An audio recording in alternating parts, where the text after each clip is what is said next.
If you enjoy listening to adventure stories, then you should visit thedihedral.com. You will find stories from other members of the community and read about climbing, life, and the outdoors. Follow us on Instagram, Facebook, and Twitter. Let's connect and climb on! Climb on! Roll! Hello, everyone. This is Carrot, welcoming you to another episode of the Dihedral podcast. Our guest today wears many hats. Among other things, he's climbed Everest, was a pro racquetball player, an entrepreneur, a psychologist, and psychology professor. I feel lucky that Professor John Bryant is able to join us today to talk about the psychology of climbing, and even luckier to call him a friend. So you've given us some terminology. I'm wondering if you can kind of use some of that terminology and describe your trip to Everest. Yeah, like I said, I don't know if I mentioned it to you. I got involved because I wanted to winter camp, and I needed. I'm a single parent at the time. I was a single parent with 2 kids, and so I had to plan things. I couldn't just willy-nilly things. So what I did is I needed to find someone that had a plan of 8 weeks or 10 weeks or 5 weeks, whatever it was. Yeah. Say, this is what we're going to do. And then I could plan for that with babysitters and care and things like that. So Sierra Club was that route. Every year I make a list in the first week of the year that, and this is coincidental probably, so it's not causal, so I don't want anybody to start doing herbs or peyote or anything. But that particular year, in the 10 things I wanted, I said I want to go to Asia, I want to go to the Himalayas, and I'd like to go to Tibet because I've always been interested. Now, they weren't related on the list of 10. That was 3. And the problem that I'd had in the past, when you make a list of 10 and you accomplish them, by September, you think, hey, you're brown bagging it here. You got to up your game because, yeah. So that year it was just those 3. And so when this came up, and then I got to winter camp, and then I got to climb, and I got to learn, and I love snow, so I got to fall backwards down a mountain with just an ice axe. And I said, I got to do this again. It's like that first jump out of an airplane. If you're ever parachuted, it's like, you're pretty sure no one saw you pee your pants, but yeah, if they did, that's fine. Yeah. Now I got to jump out of this plane. Yeah. Then you do it. You go, I know I only paid to do this once, but can we do that again? So exactly, you get to the bottom. If you get to the bottom, you go, this is great. So in that sense, I got to winter camp. I got to meet some people that were scared and newbies and things like that, and that's what I was, so that was good. That's my community. And one thing led to another, and then someone said, have you ever thought about doing this? And I said, how much did it cost? And I think it cost in 1985, I think I paid $10,300 to go to Everest. Yeah. So the deal by today's standards. Oh yeah, you can't get to San Francisco with gear. Yeah, exactly. So yeah, I scraped and scrounged and abandoned my children. I took more shit about that for 5.5 weeks. So the thing that got me to do it was someone thinking I could. Yeah. And the opportunity, because normally it's like if you want to go look at the tunnels underneath Houston, that's a great idea. I'm interested in doing that. I don't know how to go there. Yeah. know where it starts. I don't know who will help me. Da da da da. So when you have an access point like Sierra Club, they said we just got invited by the Chinese Mountaineering Society, and for they'll accept 15 climbers. Are you interested? And I said, yeah. And then I said, well, where the hell am I going to get What did I just say? the money? So then you got to start training. And because I didn't know what the Himalayas was like, I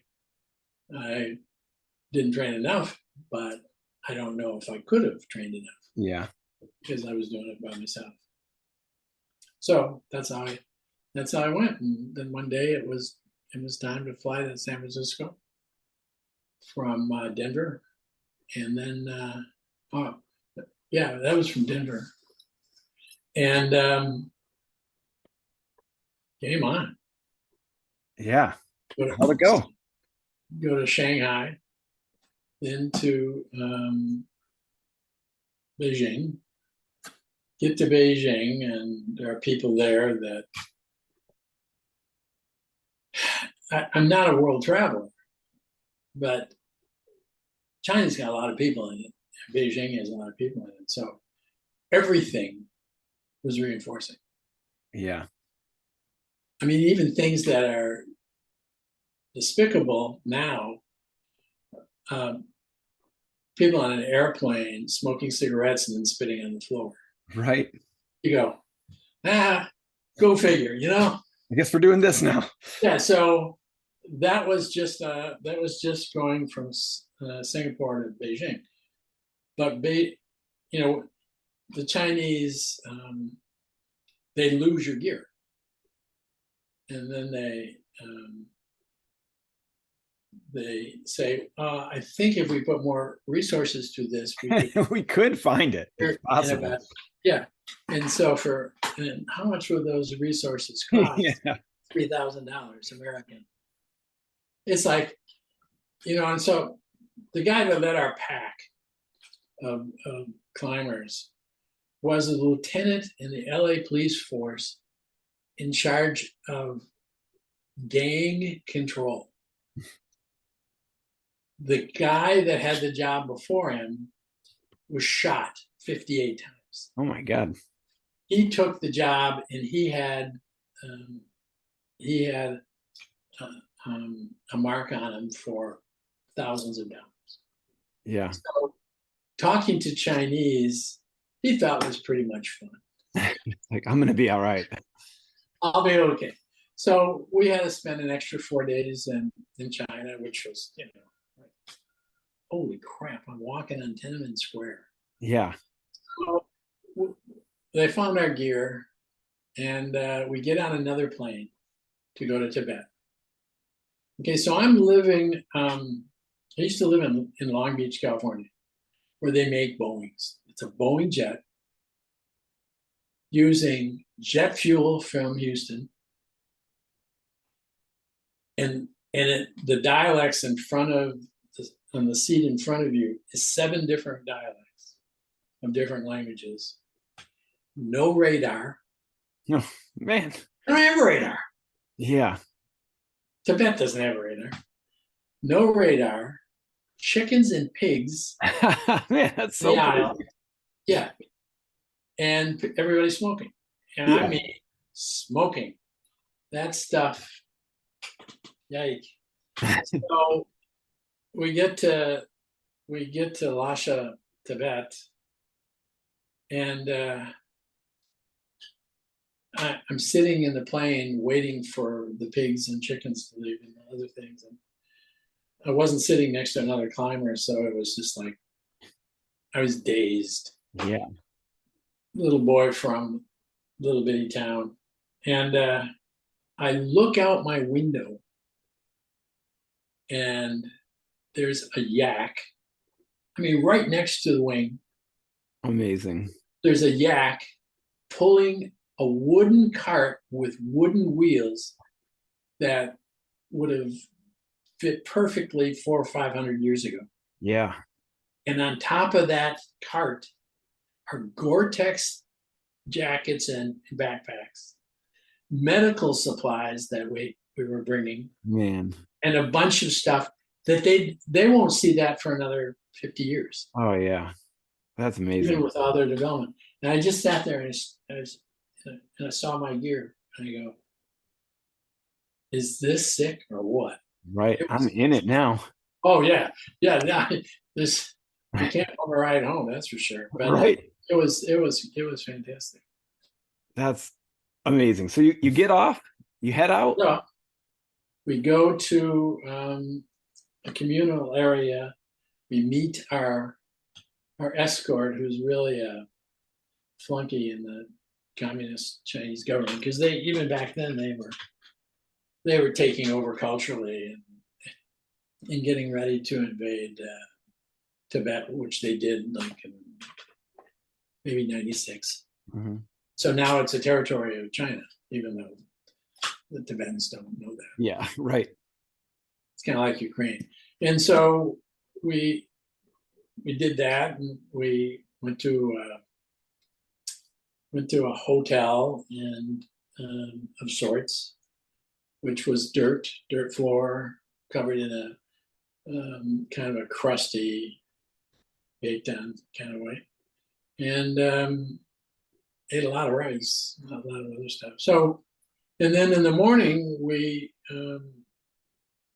got in the back of a military kind of truck with canvas tent on it, and we traveled for maybe 2 days on quasi roads. Yeah.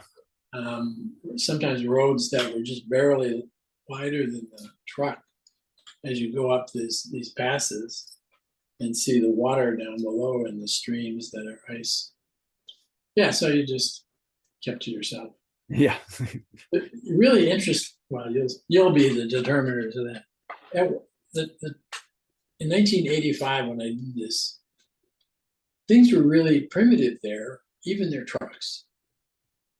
So we kept on having to stop because the gasoline was so bad that they put in the trucks. Yeah. It was like kerosene. And so they were easy to take off. They just pulled this stuff out. They took the plugs out, they scraped them on their pants, put them back in, started the engine, and we're off again. Let's go. So one time it took too long. And so I went to this Chinese guy and I said, what is wrong? I mean, it's like 3:00 in the afternoon. There is nothing on this plane. No tents, no trees, nothing. Yeah. And so he asked the guy, and he says he can't get this. He can't get one of the plugs or one of the timing beads. I forgot what it was. I think it was the plugs. Can't get it to work. And I said, what's not working? And he said something like, there's grit in the gasoline, and because we were low on gasoline, and that's where all the dirt is, and I said, take some toothpaste, rub it on the end of that spark plug, get it all nice and shiny, and clean it without water, and see if that works. Boom, we're gone. All right. Look at that. Green Bay ingenuity. Green Bay ingenuity. But anyhow, there were other times we would stop in the middle of these prairies, and I can't, I don't have pictures in here, but these prairies are just so big and so far as you can see. And we would stop for tea and sardines. They're really big on these big sardine cans. Oh, wow. That's what they eat. So we'd eat that and swallow a lot of water and those things. And we're out in the middle of nowhere. I mean, there's no rocks. There's no trees. And we're done eating. Suddenly I look up and there's two people standing there. What? I mean, it was like Twilight Zone. That's wild. Where in the hell did you? Who are you people? And he said they came out of holes that they dug in the side of these these hills. Oh, wow. All right. That's where they live. And you can tell that's where I've got pictures of that. It's like, So give me my camera. yeah. So, yeah, that's crazy. Yeah, that's So then we get to different places, and it's progressively as you get closer to some of the cities. I forgot their names or particularly how to pronounce them, but people start to enjoy climbers going. yeah. It's not just the money, because at that time it was a valuable piece to be there. Yeah. But they would celebrate you. They would say, well, we're having a dinner tonight, and they don't have dinner. Yeah. And so they don't have food, and they don't eat oxen. It's not that they're vegetarian, it's just that oxen are, or I mean, not oxen, of yaks are hugely valuable. Mm-hmm. And so they don't eat those. But the point is that we'd be sitting in these places that we were staying and sleeping in at night, and you'd hear these explosions. And we'd come to the dinner, and the way they fish, I did write this down. Food is scarce. Good food is very scarce. Dynamite is not scarce. And they would throw a dynamite stick in the lakes, and all the dead fish and non-dead fish would rise to the surface, and they net them out. There's the food. There's the food. And they didn't eat them. It was all for our Oh benefit. my God, that's wild. It's really, so anyhow, we get there. We get to the base camp, and things are getting serious, because you're pretty sure that one or two people have never climbed. Yeah. And they had the money to come, and they did it. And so that was kind of weird, although there was some suspicion. But you're starting to make friends with these. Actually, 3 people backed out at the last minute, so there was only 12 of us. Okay. But it was really, so we just started trekking with the yaks in the morning. Yeah. And I was probably one of the older people. I think I was your age, maybe. Let's see, 85. I was 21. No, Okay. I was 41. Yeah. And in that situation, I thought I was in shape. I swam. I played racquetball 3 times a week, things like that. No, nothing can prepare you for that. And then there's the climbing. Right. But we didn't do any technical climbing like you do. Yeah. It's mostly bouldering and climbing at height. Yeah. Which with the oxygen. But I do remember taking my last dump. I hope I'm not offending anybody. 2 rocks at base camp. And the air's so thin that my cheeks didn't get warm until I got back down. I mean, the blood just doesn't flow. That's amazing. And so I wasn't prepared for that. But we Yeah, that's not something they write in the guidebook, right? No, that's true. And now they're saying, well, you gotta take your stuff out with you, and that's true. But we didn't do it. Yeah. Back then. But we climbed a lot, and we walked on trails a lot, and we ran into snow squalls, and the wind just never stops. And Yeah. so, it was a good thing. We got, I don't know how many camps we got to. I think there's a camp at 20,000 feet, in 20,001 or something like that. There's a established camp 2, and we were close to that, and it got bad. Snow and fog and wind, alternated. And so we set out and we said, well, we're going to have to be here for a while. And at that time, there's just nothing to do. You the mountain always wins, so you just have to wait it out. Yeah. So after about 2 days, I was lying on the kind of the cook tent area, and it was stone and rock and some wood. And I stood up, and bam, I had cerebral edema, where the blood doesn't move the way you move, and so your body says, you're going down now. Yeah. So we had 2 doctors on the trip, and they saw it right away, and they said, we're going to go down to 17,000 feet and see who's better. And then, so I walked down further, and I was fine, very embarrassed. Then we walked back up, and I was fine. Wow. But cerebral edema and pulmonary edema are not related to your conditioning. Okay. So you may think you're conditioned by doing, I don't know what the latest thing, XR or TXR stuff, Yeah. It's unrelated to that. It's related to some of the way your body is put together and some of the ways that you've been altered by flus and colds and asthma and things like that have made small changes that you'd never come across.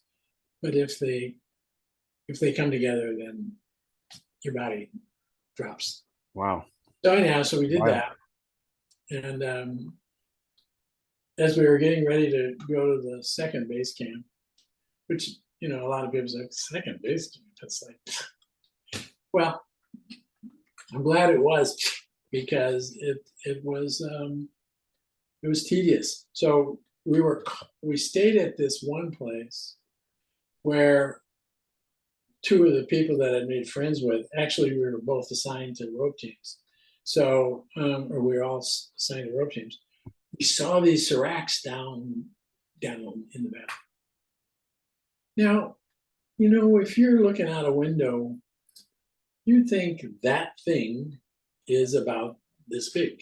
Yeah, tiny. We took 4 hours to go down. Oh my God. To get to a serac that was 2.5 stories high. But the neat thing is, when they get pushed up like this, yeah, the ice comes down, and over thousands of years, it pushes these slabs of ice straight up, and they're already compressed under millions of tons of pressure. Yeah. And when you put your crampons on and you strike them with your toe, they ring like a bell. Wow. And that's amazing. I was romantically fantasizing. This is fantastic. I just want to go up and down this thing. Right. And they're huge. Yeah. So you do that a couple of times, 5 times, and you watch other people, and you really a bunch of people, and then all of a sudden it's time to go back up. The 4 hours down took 6 hours up. Yeah, of course. So we get up there and it's snowing. So you go back into the tent, and they're checking me, blood pressure and stuff. And I said, well, I'm gonna turn in because it was getting dark, and it was dark. And I went out and I said, I'll just take some pictures of the snow. I had this little micro camera, which I still have. It doesn't work. There's something wrong with it. But anyhow, took some pictures. This isn't an iPhone, by the way. That wasn't around in 85. No. So I took these pictures of what I could think of. See, there's lit by the snow itself. And I thought that was fine. So I get them back. To Long Beach, and to get them developed. There's yaks standing right in front of me. Oh my God! I couldn't even see him. Couldn't see him. So anyhow, so we we did that. And then, oh, yeah, then we went back down. And that night, all of a sudden, 2, 3 in the morning, we hear all these voices. Now, I know the air is thin, but I go, this is a lot of different tone voices. Wow. So we just, I had my tent, I was using my tent with this guy that was leading us because he was a pretty smart guy. And I looked at him and he says, that's not our imagination. There's people outside. Okay. If it is, it's very strange. So we go outside and we start yelling, and putting on flashlights. New Zealand had been between Camp 2 and Camp 3 and got hit by an avalanche. Oh, wow. When the weather turned warm. And they were coming down, no gear, no crampons, no ropes. Oh, my God. Nothing. One guy didn't even have a helmet on, and he was hypothermic. Yeah. In really bad shape. And we used Jello. You know how you make Jello with hot water? Yeah. We made some of that and had him drink the Jello hot, and it's liquid, and it's got a lot of sugar in it. We added more. Yeah. And he came around, but they had to keep going. He says, "Oh, by the way, he says we're a disgrace to our country. You'll probably read about us being," and this is a problem with hypothermia, by the way. That's terrible. Yeah. Which they all were experiencing. But he says, we're a disgrace to our country.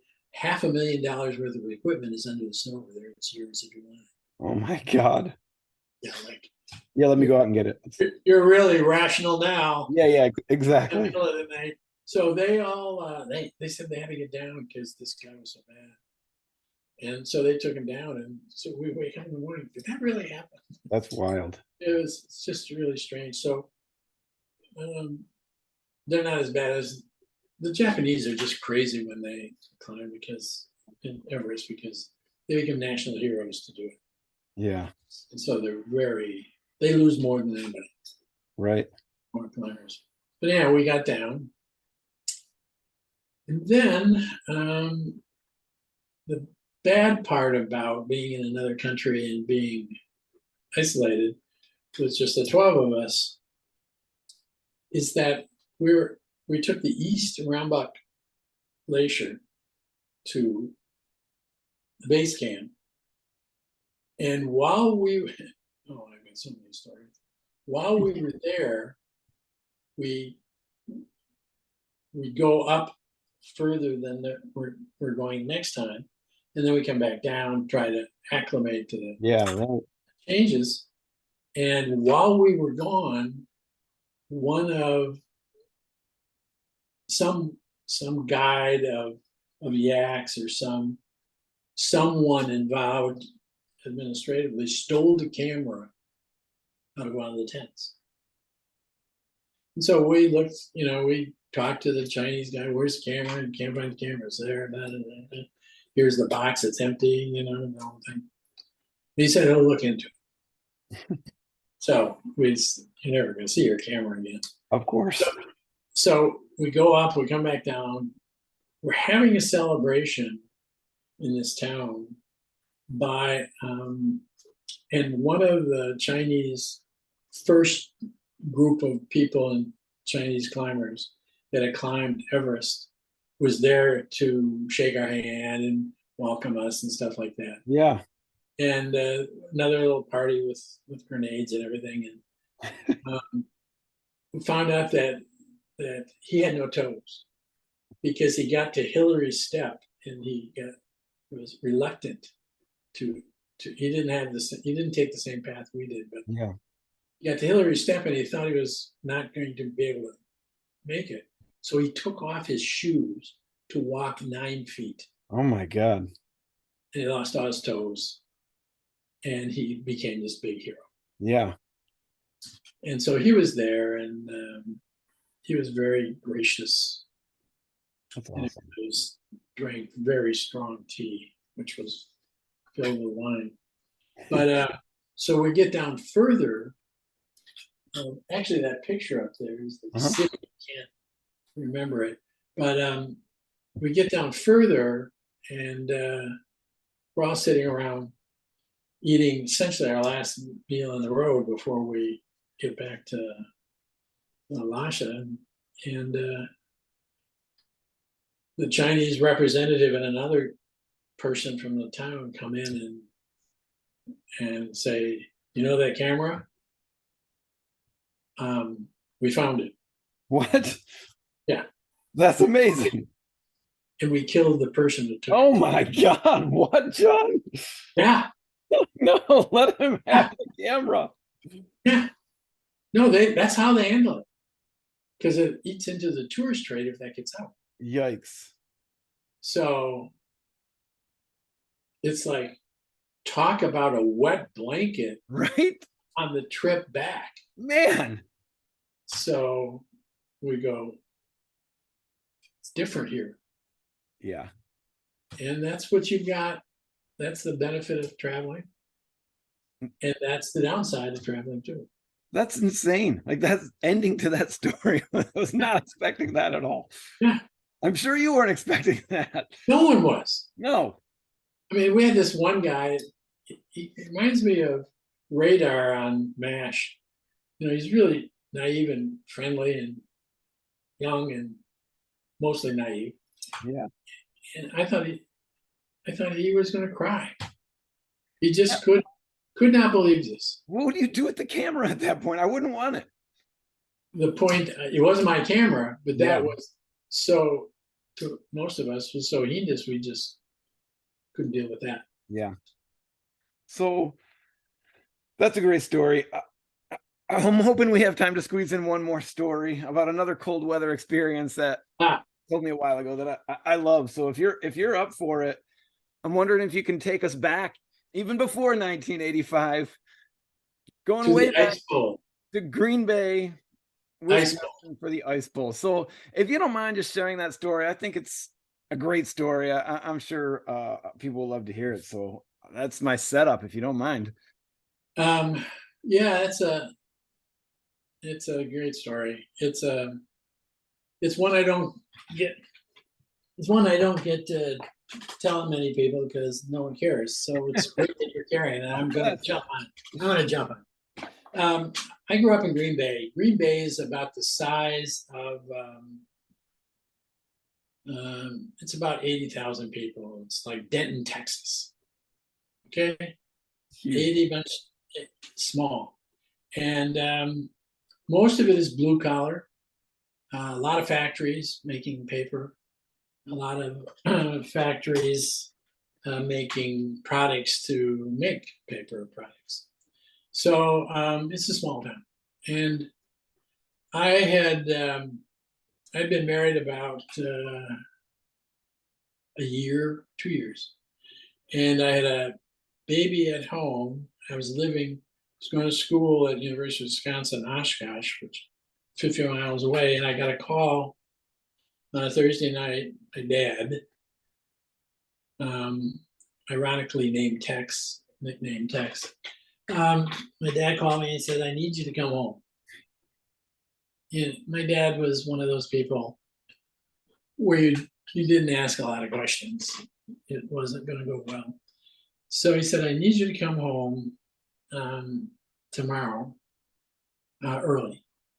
I said, "What do you mean early?" He said, "It'd be good if you were here by noon." And I said, I got these, this classwork stuff, and I've got this family now. And he said, "Yeah, I'll see you around noon." So I get home about 4, and I start to take my clothes off, and he says, my mother said, "Don't take your clothes off. Your dad wants to meet you at the stadium. That's the Packer Stadium. He needs help with something. So leave your clothes on." Just let me interject something right here, if you don't mind. So can you just explain the importance of, just in a sentence or two, of the Packers football team in Green Bay, Wisconsin? Is there a way to describe that? Yeah. If they don't win, it's a damn cold winter. Fair enough. They started in about 23, 24, 1923, 24, by the way, it's 100 years ago. And my parents have Packer tickets. My family's had them since 47. So it's a big thing. Packers is a big thing. It's kind of a big business, but we didn't, it's not a business in Green Bay. It's a way of life. So that's how big it is. Yeah. Way of life, I think, a good description. 80,000 people in the city proper, and the stadium holds 70,000. You get the picture. There's a lot of people coming for long distances to the games. So that day we were playing Dallas Cowboys. The 50-year anniversary was like in December.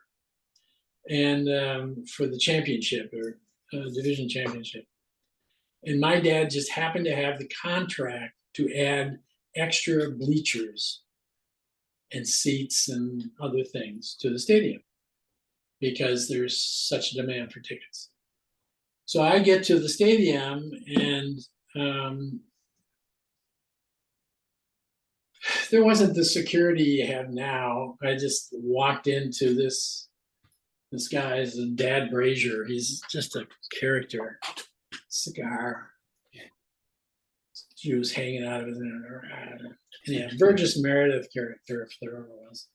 He said, "Oh, who are you, you little shithead? What are you doing in here? Get the fuck out of here." That's great. So I said, "I'm John Bryant. My dad is, I don't care who you are, get you." So finally I find my dad and I said, What am I here for? He said, "I need you to number seats that were put in today." I said, "Dad, it's 10, 12 below zero right now, and it's getting colder." That's crazy. He says, "So you'll need some more clothing."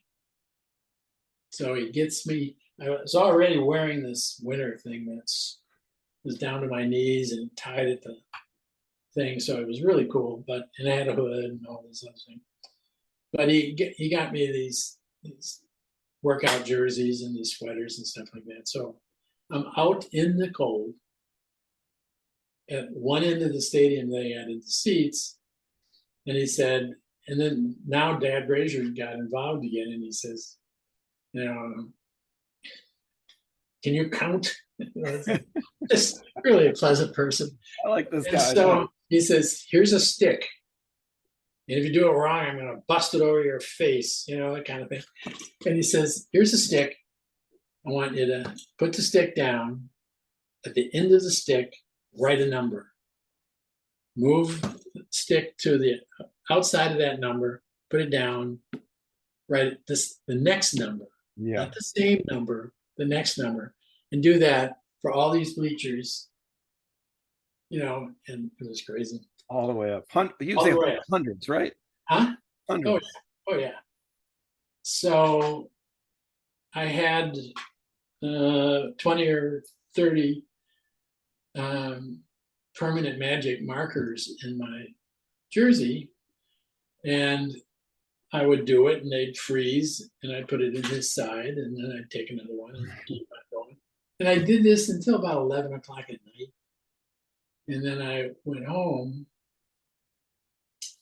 and slept really well. But I hadn't eaten, by the way. So I was cranky. But anyhow, the point is that next day I was there at 8 o'clock in the morning to do more. Because game day, right? No, this is the day. This is Saturday. Gotcha. Okay. And Sunday is day game.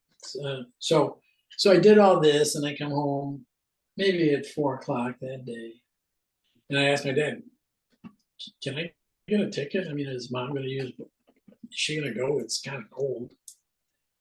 And she let it known that she's going to go because it's a social thing. Again, yeah, it's not about football. It's right. About who you see at a football game. So I said, well, do you know anybody that's got an extra ticket? And he looked at me, and he's like, for a college kid, you sometimes ask really silly questions. What have you been doing out there but adding seats? Yeah. There's more people that want. So I got the pictures. I didn't say anything. So he's home at dinner, and my dad did not come home at dinner on Saturday night. He was a gambler, and he gambled a lot, and he was good at it, and things like that. And we sat at the dining room table, which we never do on a Saturday. I was tired, and I said, "Why are we eating at the dining room table? What's going on?" Yeah, what's going on? Why are you? Short of why are you home? Right. And he said, "Well, we're gonna have a nice dinner." We didn't have a good relationship, so it just begs the question. So I sat down, and my seat's right next to his seat, and there's a door. Someone rings the doorbell about 8:30 at night, and he says this, and this is quintessential. Get that? It's like, who do you think would get it? I mean, have you ever gotten up and gotten the doorbell? Right. I said, so I go to the door, and I open it up, and it's Vince Lombardi. Vince Lombardi. Yeah, Vince Lombardi. And he says, "Are you John Bryant?" Yeah. But you got to understand, Packers are all over Green Bay. You didn't, get a Woody just because there were Packers. Yeah. Checking out biscuits next to you. Right.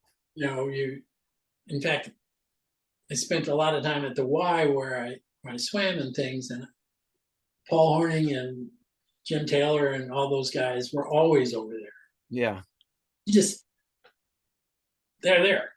You didn't know what you didn't know. So anyhow, he hands me a ticket, and he said, "Enjoy the game," or some dismissal thing like that. And my dad was standing behind me, and so Vince goes like this because he wears that hat, and my dad nods to him. They don't say a word. No way. And he turns and walks down the steps of this house we live in.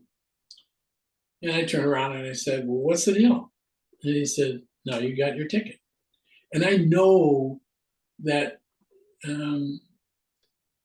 my dad was a devout Catholic and went to church 6 o'clock because he was in sales. And so he would go to church and head out on the road. He'd always see Vince Lombardi do the same thing at St. Willibrad's, which it's probably one of two of the bigger churches in Green Bay. And they'd see each other, and they knew each other, and they knew people who knew each other. And so he had a relationship. So he essentially asked around or got a call into him, he's been working or whatever he said. We never had this conversation. Never had the conversation of how I got that ticket. So I go to the game. I thank him, and I was going to drink. I was going to bring some brandy, just Stay warm. Stay warm.